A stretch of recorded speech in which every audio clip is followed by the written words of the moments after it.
SS Rajamouli అంటే ఒక brand. Baahubali సినిమాతో ఆ బ్రాండ్ని దేశవ్యాప్తం చేసుకున్నాడు. అలాంటి డైరెక్టర్తో పనిచేయాలని ఏ హీరోకు ఉండదు చెప్పండి. అలాగే చిరంజీవి కూడా రాజమౌళి డైరెక్షన్లో సినిమా చేయాలి అనుకున్నాడు. అది కూడా బాహుబలి కంటే ముందేనండోయ్.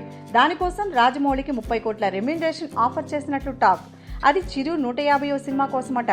ఈగ మూవీ రిలీజ్ అవగానే చిరు తన 150th మూవీ కోసం రాజమౌళిని అప్రోచ్ అయ్యాడట. బట్ రాజమౌళి ఈ భారీ ఆఫర్ని రిజెక్ట్ చేసేశాడు.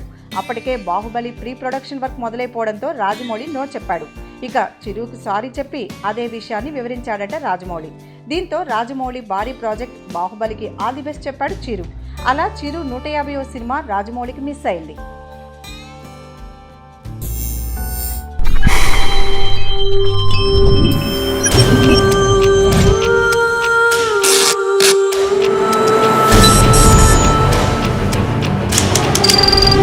నీ స్నేహితుడు ఎవరో తెలిస్తే నీ క్యారెక్టర్ తెలుస్తుంది.